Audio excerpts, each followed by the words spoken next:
Hey guys, what's up? It's me, Thomas. Tonight we're here back with SCP Explained. So tonight we're actually taking a look at SCP-049, aka the Plague Doctor. And apparently we're actually taking a look at his pestilence. Like how he's saying, I sense the pestilence, or something like that. So I guess we're about to find out what the heck is going on here. So without any further ado, be sure to subscribe for more. Hope you enjoy. Let's see what the pestilence is all about. Dr. Bradshaw had only been working at the SCP Foundation for a few years, but in that time he had seen things that had changed him irreparably. Ancient texts about world-ending abominations, machines that could spontaneously produce any food or drink from nowhere, friendly slime monsters with a penchant for tickling, invisible kleptomaniac women, and wannabe heroic men covered in spikes. But one anomaly in particular stuck with him, haunted his dreams, and dominated his waking thoughts. There it is, SCP-049, that mysterious masked doctor with his deadly touch and strange beaked visage, trying in vain to cure something he would only refer to as, quote, the pestilence and, quote, the great dying. His cure was more like a curse, it seemed, as his unusual treatments transformed his patients into the mindless living dead, shuffling around as malformed shells of their former selves. If this was the cure, Dr. Bradshaw found himself often wondering, what was the disease? Many researchers had attempted to get to the bottom of this question over the years, interviewing SCP-049 and nurturing their own pet theories in their free time, but none had ever received a satisfying answer, ever reached a real conclusion. It was this legacy of fruitless hypothesizing and questioning that led Dr. Bradshaw to pitch his own plan for unmasking the pestilence once and for all. He would gather every prominent theory his colleagues could come up with, including several of his own. Then he would simply engage the Plague Doctor in polite discourse, walking him through each theory one by one, and waiting to see if any of them stuck. It took Dr. Bradshaw weeks to collect and distill the theories down into a workable list of questions, consolidating those that overlapped and eliminating those that were simply ridiculous, such as Dr. Bright's potentially facetious insistence that the pestilence was lactose intolerance. But when the day came, he felt ready to take on the task. When the interview was through, perhaps he would have managed to do what none before him at the Foundation had. Perhaps he would understand what the Plague Doctor was fighting with his unorthodox methods, and by extension, how they could pacify him non-lethally once and for all. Dr. Bradshaw... I'm gonna say, Doc, good luck, cause some things are just best left to be vague. Oh boy. So... yeah, this is gonna be interesting to say the least. I'm gonna wish Bradshaw luck, so here we go. Let's see if he can solve the pestilence. Held his notebook tight as he made the long walk down the hall from his office to SCP-049's containment chamber. This was it, the moment of truth, he hoped. He had asked his colleagues to pump the scent of lavender into 049's room to put him at ease, as well as give him his dinner just in time for the meeting. He hoped that the meal, a little glass of wine, and the peaceful atmosphere would make the Plague Doctor more amenable to his line of questioning. SCP-049 was sitting in front of the wide glass window, fork and knife in hand, when Dr. Bradshaw arrived. "Hello, Doctor." Bradshaw gave 049 away. Doctor? Good evening. They told me I would be having company for dinner. But where's your food, sir?"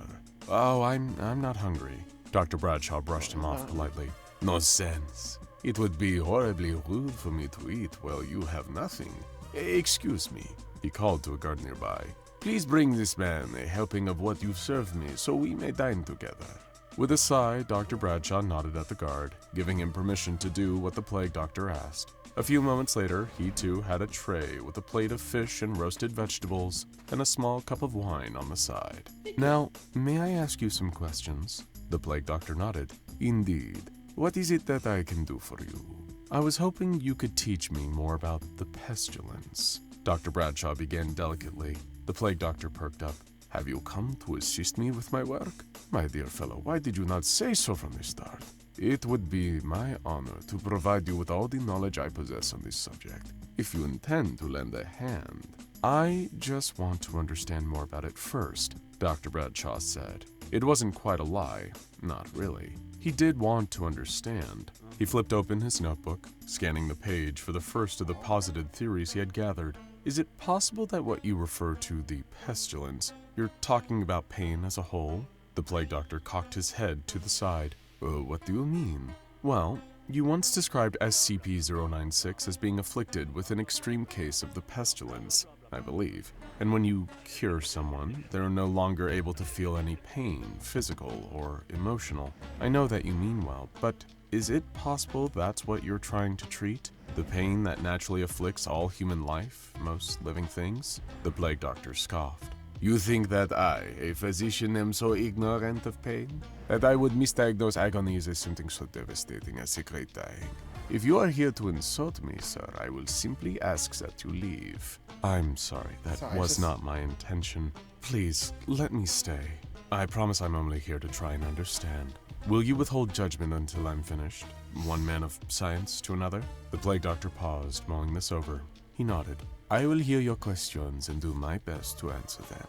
Thank you. Dr. Bradshaw smiled and returned to his notes. So, you have been in the field of medicine for quite some time, and I imagine you've studied a variety of sciences. You work with a lot of liquids and substances none of us have ever encountered before. Were they the result of alchemy, used to balance the humors of your patients? I was curious if your treatments and if the pestilence itself is thaumaturgical in nature. That is to say, well, magical. The plague doctor let out a sharp laugh at this. Magique! Sir, I am no magician, nor am I an alchemist, as I have never formally studied alchemy in any form.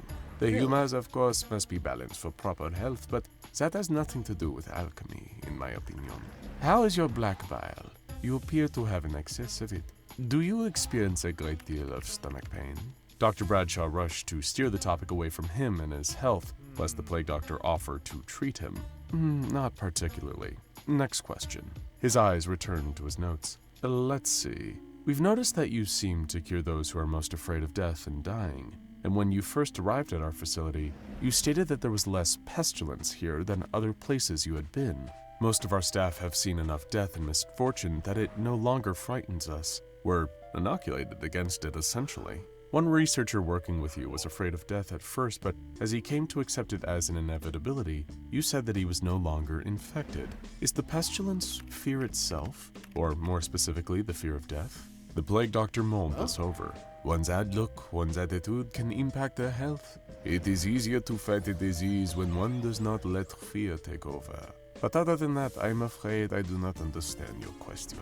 The pestilence is simply what it is. Why are you more preoccupied with categorizing it than curing it? I believe that to understand something is to know how to fight it. Dr. Bradshaw answered simply.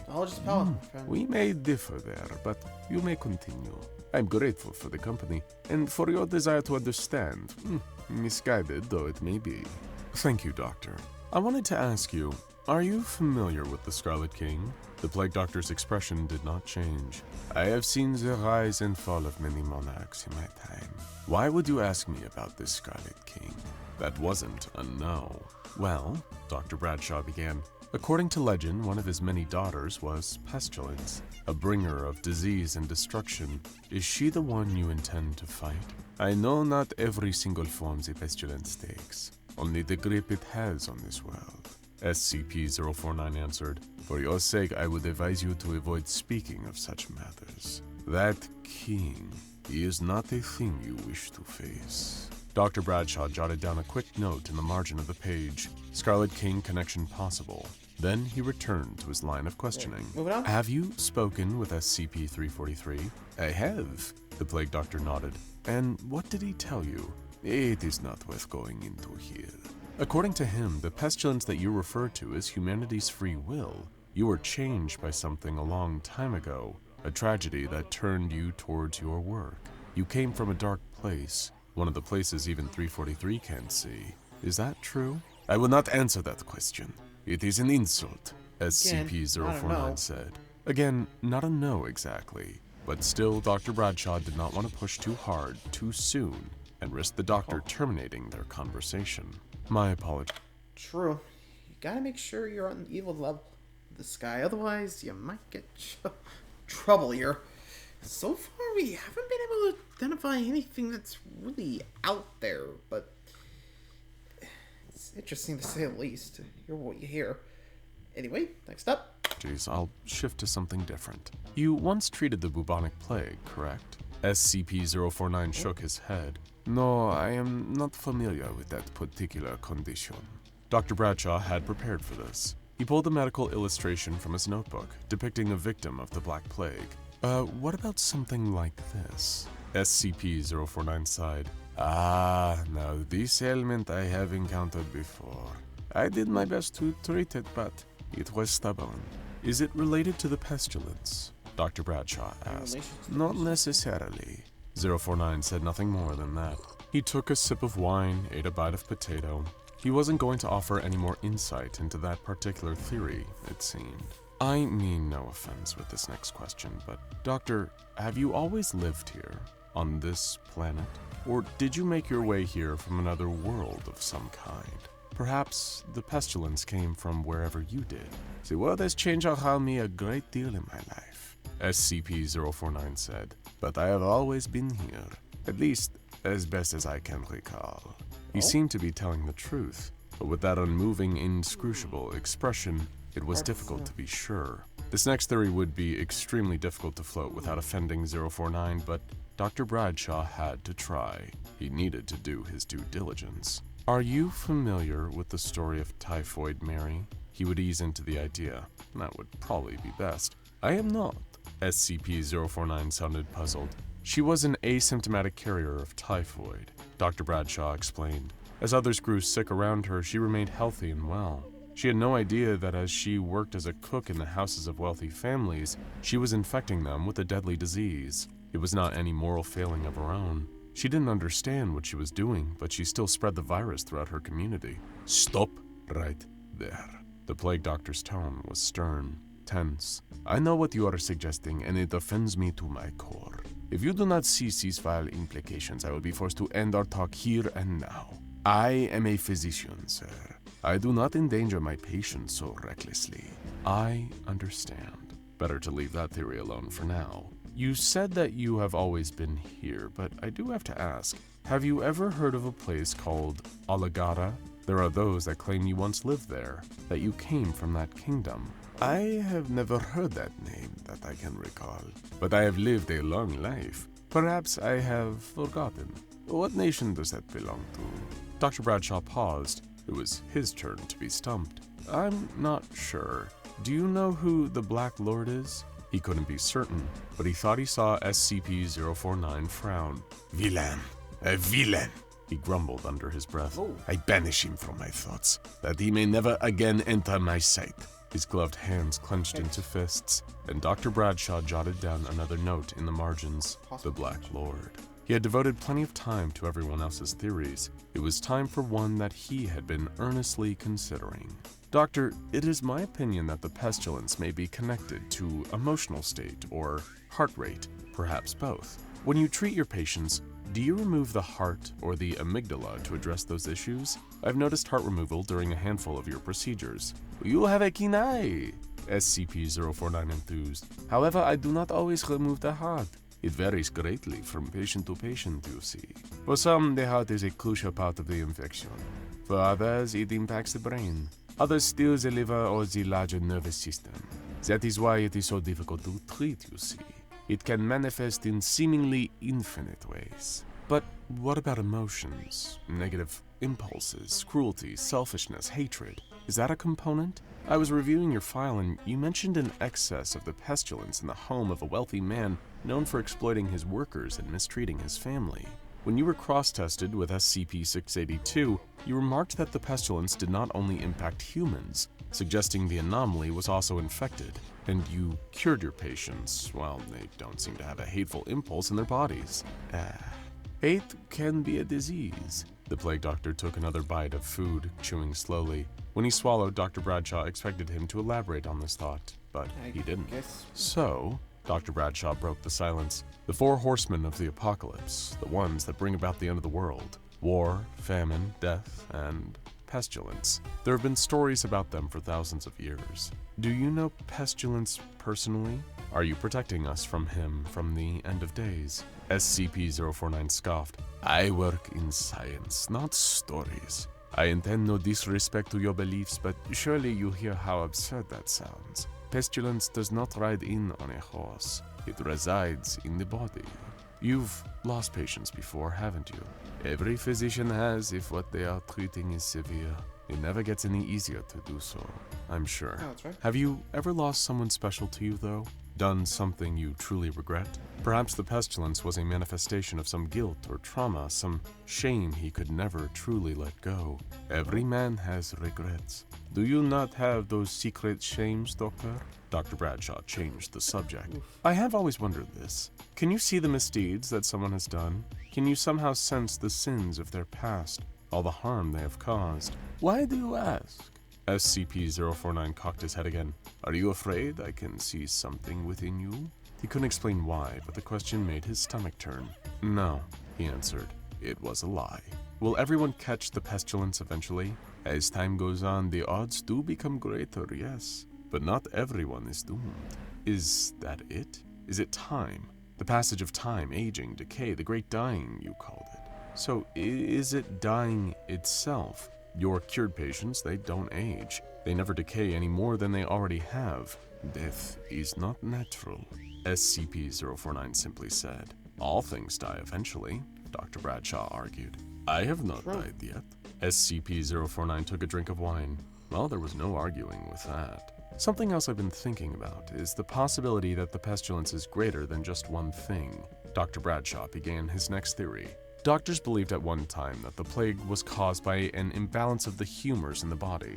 They could recognize the presence of disease, but couldn't routinely tell them all apart. Several different illnesses were referred to as consumption, and leprosy was used as a catch-all for multiple illnesses as well. Clearly, you have a knack for knowing when someone is ill, but what if it's something else? Something equally bad, but different from what you think. It's cancer, or a stroke, or a heart condition. There is no one cure except for the massive transformational work you're already doing.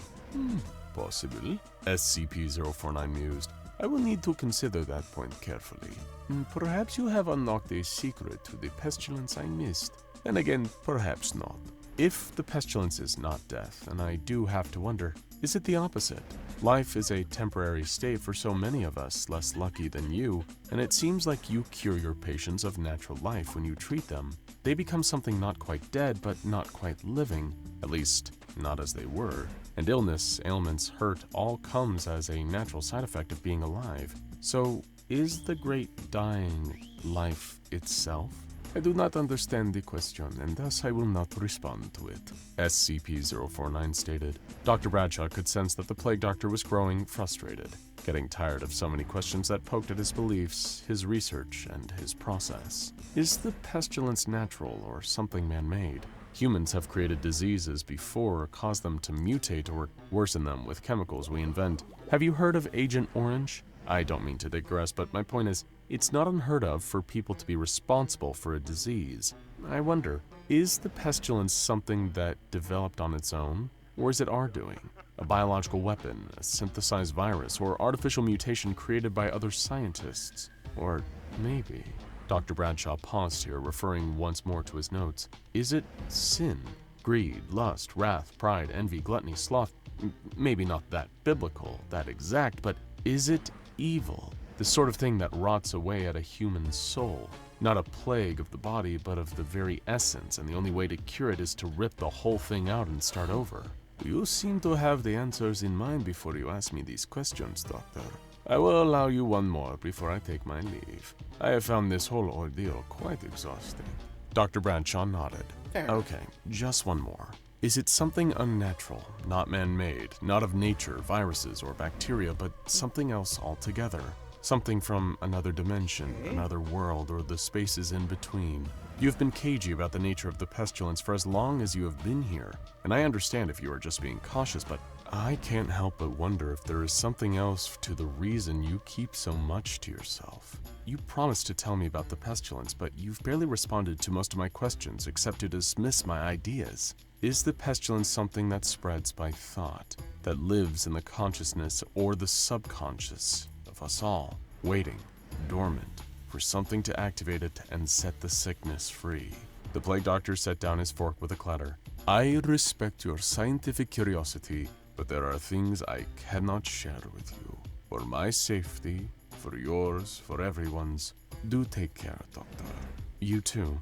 Dr. Bradshaw stood from his chair, collecting his notes and preparing to leave. One final thing. Dr. Bradshaw turned back to face the plague doctor. Yes? Those dark eyes watched him from inside the mask.